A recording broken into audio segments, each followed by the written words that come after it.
말씀을 통해서 주님의 견인을 나눌 수 있기 원하는 학생 청년 본신 예배를 통해서 우리가 진정으로 하나님 앞에 어떤 삶의 모습으로 서 있어야 되는지 오늘 본 말씀을 통해서 같이 함께 은혜를 나눌 수 있기를 원합니다.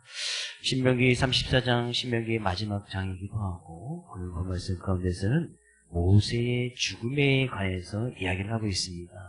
아니 학생 청년 헌신 예배인데 굳이 모세의 죽음 이야기를 본문을 잡아서 말씀을 나눌까? 네, 오늘 본 말씀 가운데서 우리의 삶의 모습이 과연 어떠해야 되는지 아주 잘 기록을 하고 있습니다. 그래서 학생 청년뿐만 아니라 이 시간에 하나님 앞에 나오고 계신 우리 사랑하는 모든 성도님들이 모세의 삶의 모습 마지막 부분을 통해서 우리의 삶의 모습도 모세와 같은 그런 믿음의 모습으로 서 있기를 먼저 주의 이름으로 축복을 드립니다. 변함없는 진리가 있지요. 사람은 누구나 다 죽습니다. 그렇죠? 학생 청년들도 언젠가는 죽겠지요. 사회초년생 학생이긴 하지만 가는 건 순서 없습니다. 분명히 잘 알고 계시지만. 그래서 오늘 모세의 죽음이 저는 오늘 본 말씀을 접할 때마다 좀 이해가 되지 않는 부분도 있지만 말씀을 다시 한번 쭉 묵상하고 또 말씀을 준비를 하다 보니까 다시 한번 깊이 깨달은 것이 한 가지 더 있었습니다. 먼저 5절 말씀 가서 보니까요. 이에 여호와의 종 모세가 여호와의 말씀대로 모압 땅에서 죽어. 모세는 죽을 때도 하나님의 말씀대로 죽었네요.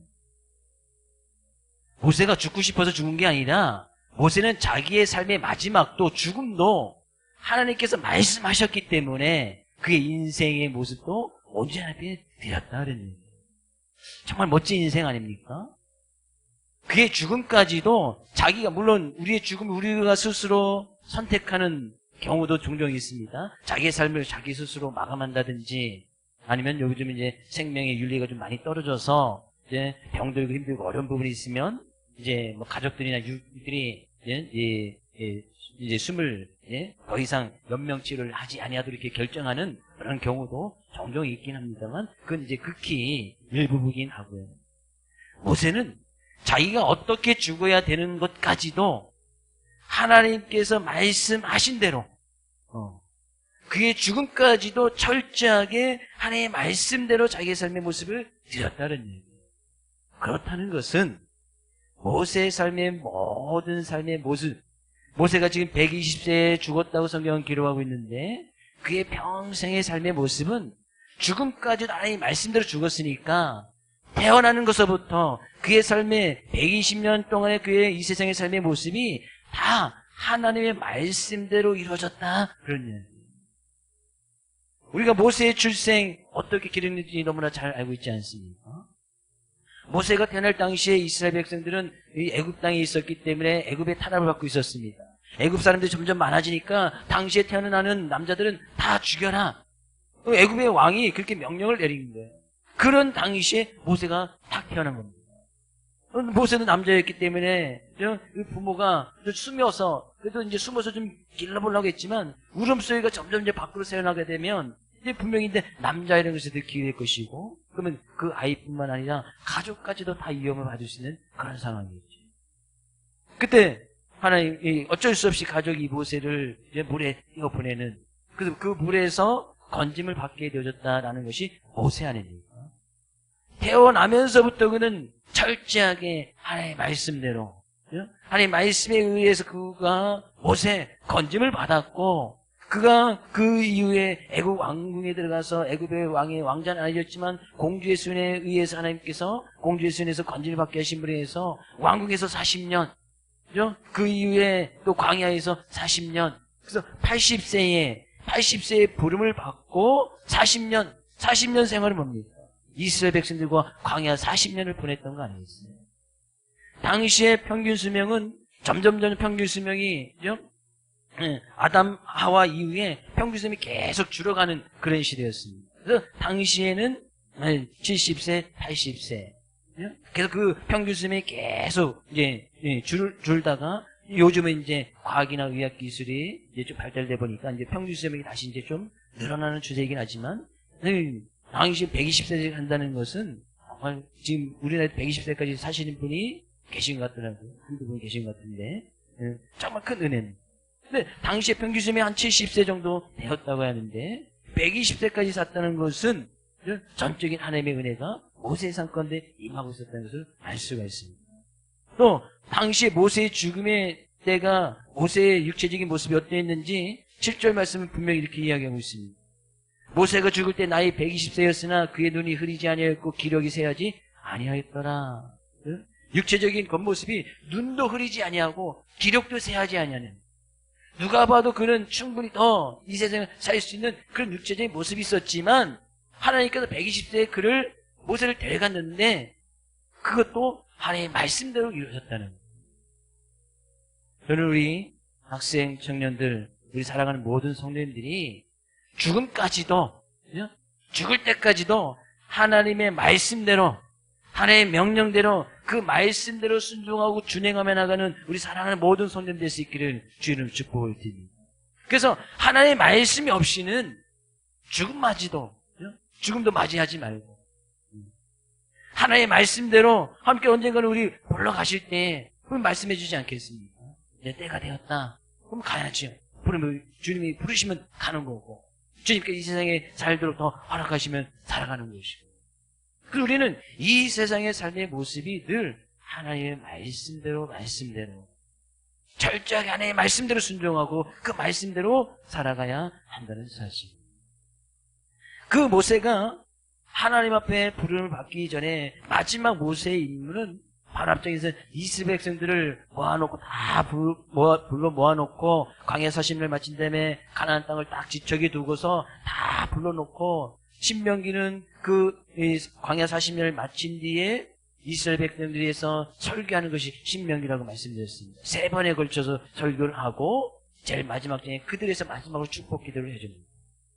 축복 기도가 다 끝났을 때 하나님께서 모세를 부르십니다. 1절 말씀에 모세가 모압 평지에서 느보산에 올라가 여리고 맞은편 비스가산 꼭대기에 이름에 하나님께서 그를 느보산에 올라가 비스가산, 여기서 이제 산 이름이 다른 것이 아니라 비스가산의 최고 봉우리가 바로 느보 봉우리. 같은 산에 최고 봉우리가 이제 느보. 그러니까 비스가산 가장 꼭대기에 있는 봉우리가 느보라는 봉우리였는데 하나님께 거기를 다 불러 모으신 거예요. 그리고 나서 하나님께서 모세에게 이야기합니다. 야, 내가 바라볼 수 있는 저 북쪽을 바라보아라. 그 북쪽은 하나님께서 이스라엘 백성에게 주시겠다는 가나안 땅 북쪽을 다 바라보게끔 하시고, 그 다음에 동편을 쭉 바라보게 하시고 서편도 딱 바라보게 하십니다.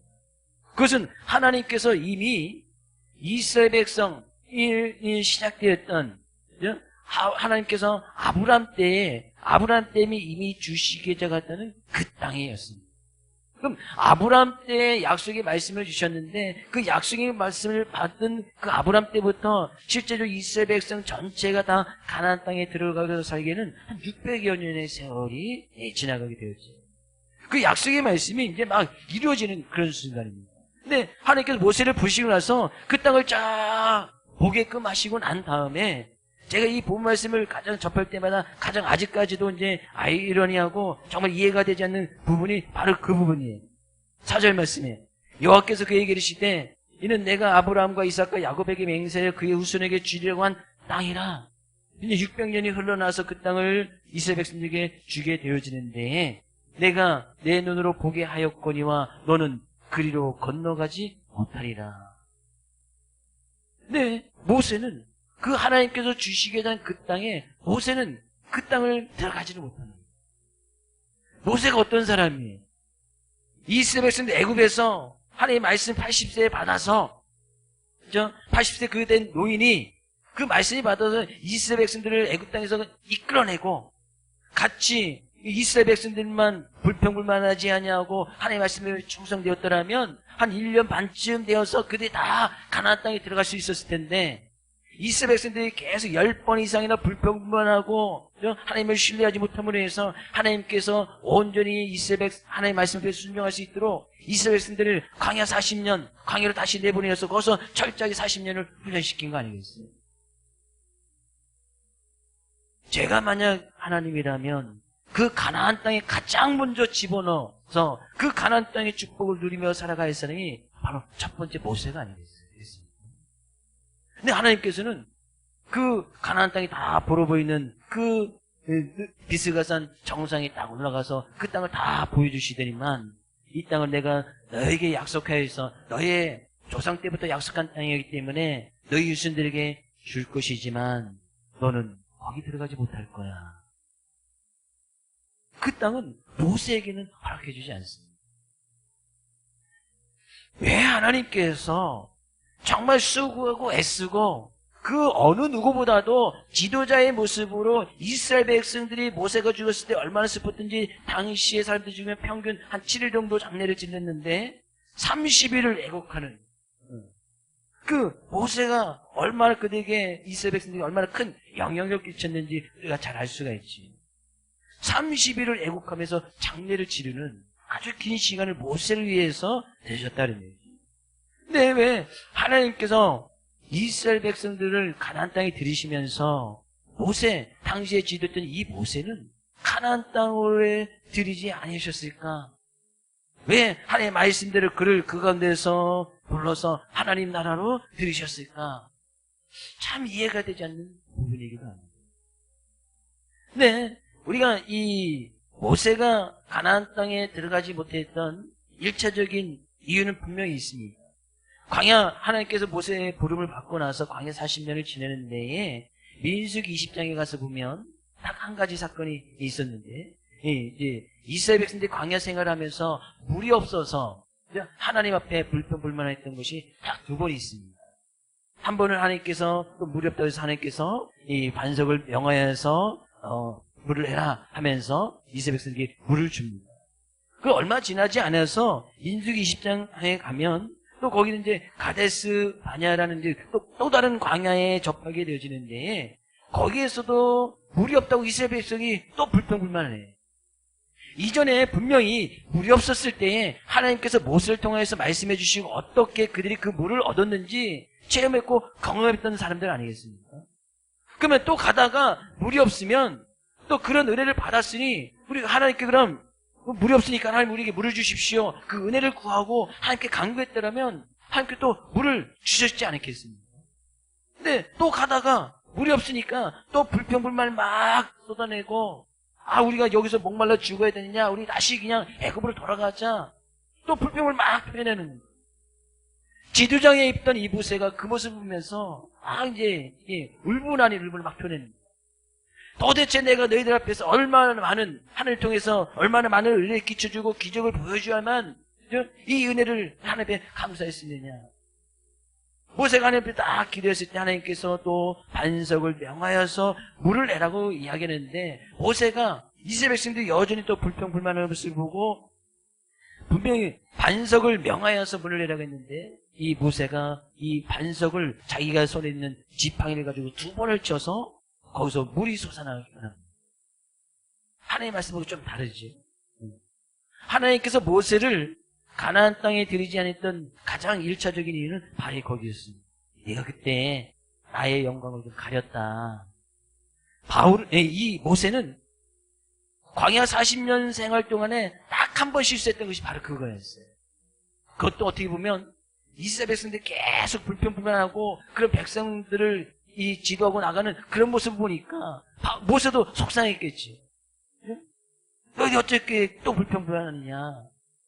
그러면서 그냥 어떤 울분에 대해서 반석을 팡팡 쳐서 하나님께 분명히 반석을 명하여서 물을 내라고 했는데 자기에게 반석을 두 번 쳐가지고 그냥 울분에 통해서 그냥 반석을 두 번 치면서 그럼에도 불구하고 하나님께서 그 가운데서 물을 쏟아주십니다.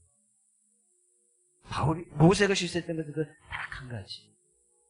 그래서 신명기 30장에서는 네가 그때 나의 영광을 가렸으면서 너는 그 땅에 들어가지 못할 것이다. 그렇게 이야기해요. 40년 동안 딱 한 번 실수한. 근데 하나님께서 그럼 모세 입장에서 보면 정말 억울한 거 아니겠어요? 자기는 40년 동안 헌신하고 수고했는데 하나님의 말씀에 딱 한 번 하겠어. 40년 동안 딱 한 번.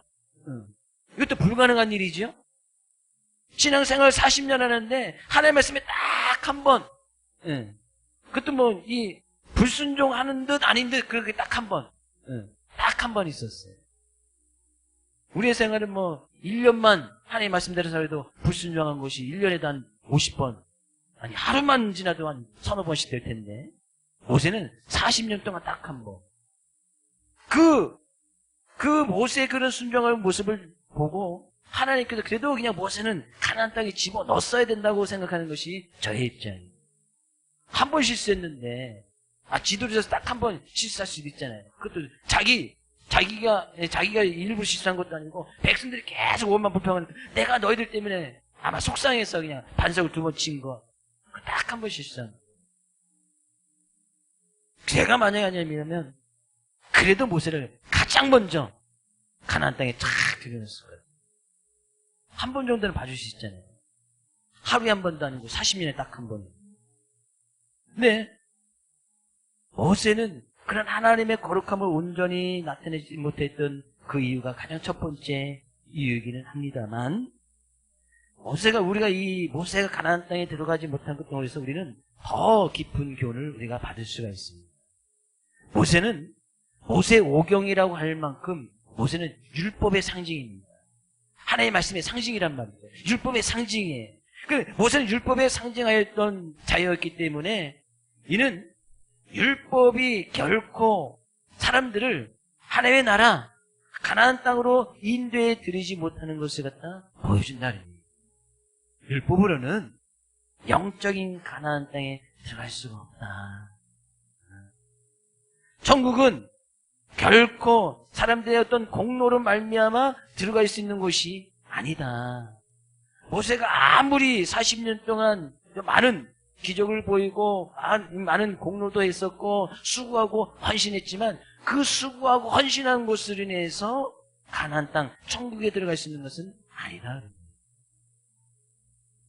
하나님께서 모세를 가나안 땅에 들이시지 않는 이유가 바로 거기 있습니다. 어떻게 보면 전혀 수고도 하지 않은, 전혀 애쓰지 않았던 이스라엘 백성들 출애굽 다음 세대, 그 다음 2세대가 가나안 땅에 들어간 거 아니겠어요? 그들이 한 게 뭐 있습니까? 가나안 땅에 살았던 그 이스라엘 백성 2세대가 한 것은 하나님께서 만나를 내려주시면 먹고, 물을 주시면 먹고, 고기를 주시면 먹고, 그거 하면서 그냥 강에서 40년을 보낸 거예요. 그들이 뭘 했습니까? 그냥 늘 주어졌던 하나님의 은혜 가운데 거하면서 그 은혜를 누리면서 그 은혜 가운데 그냥 가나안 땅에 들어간 거예요. 가나안 땅을 그들이 차지하기 위해서 뭔가 공로를 세웠거나 뭔가 한 것이 없어요. 그냥 하나님의 주신 말씀대로 살다가 은혜를 누리다가 그 은혜로 그냥 가나안 땅에 들어간 거예요.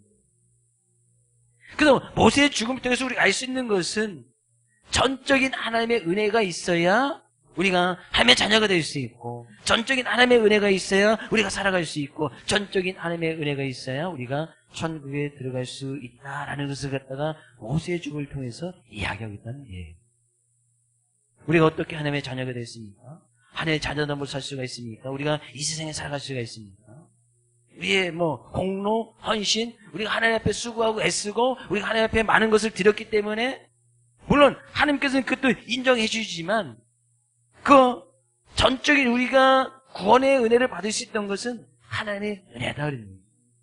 우리가 봉사를 많이 했기 때문에 물론 필요합니다. 우리가 헌금을 많이 했기 때문에 물론 필요합니다. 우리가 전적으로 수고하고 애쓰고 30년, 40년, 때로는 50년, 60년 하나님의 나라를 위해서 교회를 해서 수고하고 애쓰는 건 분명히 필요합니다. 그러나 그것 때문에 우리가 하나님 나라의 천국에 들어간 것은 아니다. 전적인 하나님의 은혜의 손길이 있지 아니하고는 하나님의 자녀가 된다는 것, 구원을 받을 수 있다는 것, 천국에 들어갈 수 있다는 것, 전적인 하나님의 은혜를 제거하는 우리가 말할 수 없더라. 저는 우리 사랑하는 모든 성도들이 그런 은혜 속에 거며 살아갈 수 있기를 주의 이름으로 축복을 드립니다. 어떻게 우리가 오늘 이 시간에 하나님을 예배할 수 있는지 그것은 하나님의 은혜가 임하고 있기 때문에. 히브리서 11장 24절에서 26절까지 모세의 믿음에 관해서 이렇게 이야기를 하고 있습니다. 우리 같이 한번 읽어보겠습니다.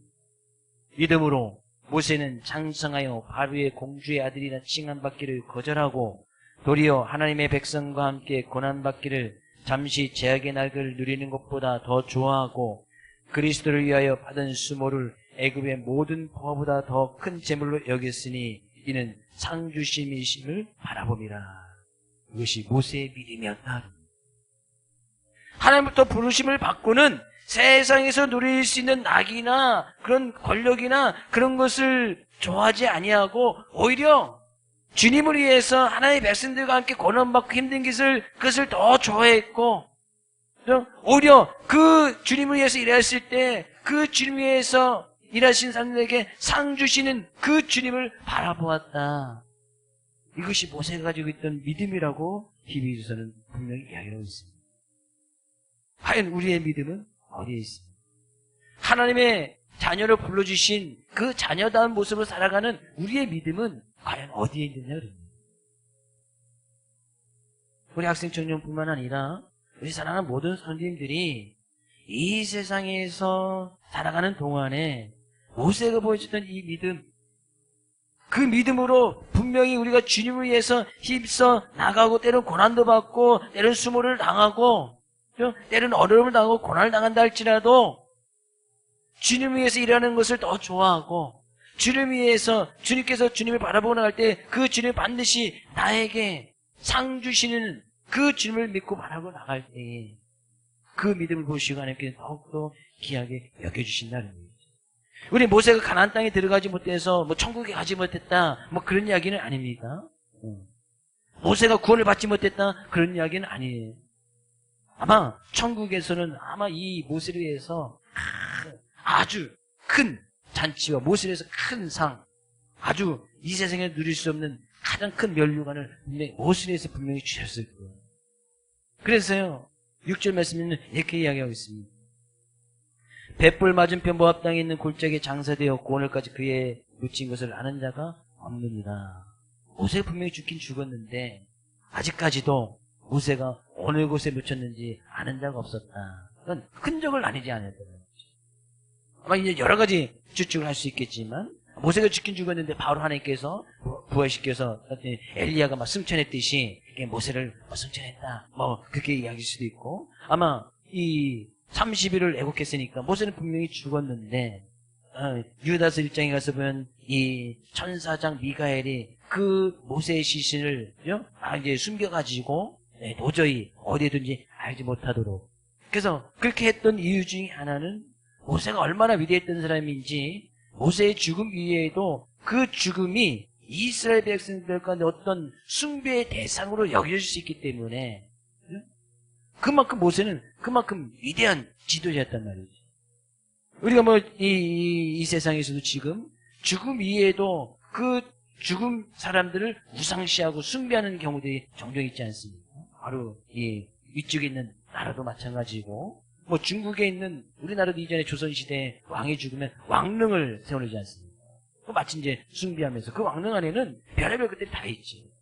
우리나라 왕릉은 작은 겁니다. 중국에 가서 황제 무덤이나 왕릉 가면 중국 땅덩이에 넣어보니까 무덤도 우리나라 왕릉이 한 10배, 20배 되는 그런 왕릉들이 무지익수로 많습니다. 그래서 그 왕의 업적을 기리고 그 역사적인 인물로 계속 남게끔 하기 위해서 그런 무덤들을 왕릉을 어마어마하게 뭐 사람들이 사는 집보다도 더 화려하고 크고 아름답게 만드는 무덤들이 훨씬 더 많습니다. 베트남에 가도 뭐 호찌민이라는 뭐 이 베트남을 개혁했던 호찌민을 기리기 위한 그런 무덤은 도저히 상상할 수 없는 우리나라 대통령 왕궁보다도 훨씬 더 죽은 사람 위해서 이렇게 기념하기 위해서 우리나라 대통령 이제 청와대는 좀 없어졌으니까 그것보다도 더 화려한 무덤이 뭐 그걸 기리는 무덤이 존재하고 있습니다. 죽음 이후에도 그 사람이 얼마나 위대했던지 나타내기 위해서 그렇게 화려하게 장식한단 말이죠. 만약에 모세의 죽음 위에서 그들이 30일을 하고 그의 모세의 죽음의 무덤이 남아있더라면 지금 아마 이 전 세계에서 가장 크고 화려한 무덤으로 분명히 남아있을 게 분명합니다. 모세를 분명히 숭배하고 우상시하는 그런 모습이 있었을 거예요. 하나님께서는 모세도 하나님께서 그런 모습을 원하시진 않겠지. 그래서 예수님도 무덤이 없는 거 아니겠습니까? 모세의 죽음, 모세의 삶의 모습을 통해서 과연 우리의 믿음의 모습은 어때야 되는가? 모세는 마지막에 그 믿음의 모습이 어땠는지를 9절부터 분명히 이야기를 하고 있습니다. 9절. 모세가 눈의 아들 여호수아에게 안수하였으므로 그에게 지혜의 영이 충만하니 이스라엘 자손이 여호와께서 모세에게 명령하신 대로 여호수아의 말을 순종하였더라. 모세의 대를 이어서 여호수아가 대를 이어서 이제 모세 지도자의 삶을 살았다는 것을 갖다 이야기를 하고 있고, 모세의 일평생의 삶의 모습을 딱 한마디로 정리하고 있는데 10절부터 12절까지 말씀입니다. 그 후에는 이스라엘 모세와 같은 선지자가 일어나지 못하였나니 모세는 여호와께서 대면하여 아시던 자요, 여호와께서 그를 애굽 땅에 보내사 바로와 그의 모든 신하와 그의 온 땅의 모든 이적과 기사와 모든 큰 권능과 위엄을 행하게 하심에 온 이스라엘 목전에서 그것을 행한 자이더라. 모세에 대해서 그렇게 평을 하고 신명기사가 마치게 됩니다. 근데 모세가 어떤 사람이었더라고요? 모세와 같은 선지자가 모세 위에도 일어나지 못했다. 그만큼 뛰어난 지도자와 그 능력을 보였던 사람은 없었다 그랬는데, 그 위에도 우리 성경에 많은 인물들이 나오지만 모세와 같은 그런 지도자는 나타나지 않습니다. 다윗도 솔로몬도 지도력에 따라서 보면 모세만큼 그렇게 큰 지도력을 나타내지는 못합니다. 그만큼 하나님께서 모세를 그렇게 기이 쓰셨음을 알 수가 있고, 왜 그렇게 하나님께서 모세를 그렇게 기이 쓰임을 받게 되어졌는가? 저는 10절 이 말씀, 우리 학생 청년뿐만 아니라 우리 사랑하는 성도들이 다 그런 사람이 되었으면 좋겠습니다. 모세는 여호와께서 대면하여 아시던 자요. 모세의 믿음을 나타내는, 모세의 삶을 나타내는 아주 중요한 구절이 바로 이 부분이라고 생각합니다. 모세는 여호와께서 대면하여 아시던 자, 영어로 가면 face to face, 얼굴과 얼굴을 맞대어서 직접 하나님의 얼굴을 보던 사람은 모세밖에 없습니다. 성경 가운데 유일하게 하나님의 얼굴을 본 사람도 없고 볼 수도 없고, 보았다고 하면 그 사람은 거짓 선지자하고, 하나님을 본다면 그 사람은 반드시 죽어야만 했습니다. 하나님은 영이시기 때문에 볼 수가 없었단 말이에요. 근데 오직 모세만 얼굴과 얼굴을 대면하여 아시던 자, 그만큼 친밀하고 교제가 깊이 있었던 사람이 바로 이 모세였다. 그건 이 모습은 모세가 얼마나 하나님과 가까이 지냈는지, 얼마만큼 그의 죽음까지도 말씀대로 그의 죽음의 모습을 내어 맡길 수 있었던 만큼, 그만큼 하나님과 아주 가까운 사이, 하나님의 말씀을 떼어놓고는 하나님 없이는 살아갈 수 없을 정도로 늘 붙어있던 사람이 바로 이 모세였다. 사랑하는 사람끼리는 늘 붙어 다니죠. 사랑하는 부부는 늘 붙어있지 않습니다. 그래서 부부 아니에요. 붙어있는 사람, 부부. 근데 이 부부가 이제 미워지거나 이제 얼굴과 꼴도 보기 싫어. 이제 꼴이 얼굴 아닙니까? 꼴도 보기 싫으면 이제 점점 이제 떨어지게 되겠지. 근데 모세는 죽을 때까지 얼굴과 얼굴을 늘 대면 하나님과 얼굴과 얼굴을 볼 수 있을 정도로 늘 가까이 있던 사람이 바로 모세였다. 늘 하나님 편에, 늘 하나님의 말씀대로 살아가고 있다. 그러니까 120세에 자기는 아직까지 건강했고 눈도 흐려지지 않았단 말이죠. 저도 이제 나이가 좀 되니까 슬슬 이제 노안이라는 것이 오잖아요. 이제 저 고민, 안경을 써야 되나 말아야 되나, 막 그때까지 이제 시력이 지난번에 가서 재보니까 0.67 맞게 나오더라고요. 분명히 얼마 전에는 1.5였는데 이제 지금 0.67 막 나와가지고 뒤에 모니터를 한 122인치로 바꿔야 되는지 도저히 이제 보이지도 아니하고, 나이가 들면 그렇게 되는 건데, 모세는 120세가 되었는데도 눈이 흐리지 않을 정도로 기력이 쇠하지 않았단 말이죠. 점점 연세가 들수록 기력이 좀 딸리시죠? 아무리 좋은 거 많이 챙겨 먹어도 기력은 딸릴 수밖에 없어요. 학생 청년 자만하지 마요. 곧 옵니다. 곧 눈이 흐려지고 곧 이제 기력이 쇠할 때가, 목사님 저는 벌써부터 그런데요. 그러면 안 되고, 그러면 안 되고. 그러지 않았는데 모세가 하나님께서 너 이제 가야겠어.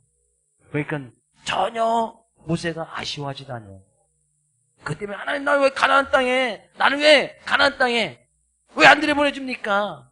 불평불만하지 않냐. 하나님께서 말씀하시니까 예 하고 그냥 그의 죽음도 말씀대로 간 거예요. 얼마만큼 하나님과 친밀하게 지냈는지. 우리 옆에 계신 성도님하고 얼굴과 얼굴 한번 딱 볼까요? 얼굴과 얼굴 한번 딱 보세요. 그죠? 그래서 지금 떨어져 앉아 계신 거죠? 친밀하지 않으니까. 미우니까. 그래서 이게 미우면 그냥 멀어질 수밖에 없잖아요. 얼굴과 얼굴은 뭐 눈도 안 마주치지 얼굴과 얼굴을 어떻게 마주칩니까? 네, 하나님 입장에서 모세를 보아도 이렇게 늘 이렇게 바라볼 수밖에 없는. 우리 뭐 사랑하는 우리 애기들 있지 않습니까? 이쁘게 계속 바라보잖아요. 계속 바라보잖아요. 하나님이 그랬다는 거예요. 그것이 모세가 가지고 있는 믿음이었어요. 또는 우리 학생 청년들이 그렇게 어떤 삶의 모습 가운데서도 늘 하나님과 가까이. 그래서 하나님께서 그냥 계속 아이고 우리 사랑하는 학생들 청년들 얼마나 그의 믿음이 귀하고 소중한지 그냥 얼굴을 대면해서 그냥 늘 가까이 그런 믿음의 모습으로 살아나갈 때 하나님 그를 위해서 예배 진상이 얼마나 크겠습니까? 오늘 우리는 이 말씀 의지해서 한 주간 하나님 말씀대로 좀 하나님 말씀대로 우리가 원하는 표현가 말씀대로 아닙니까?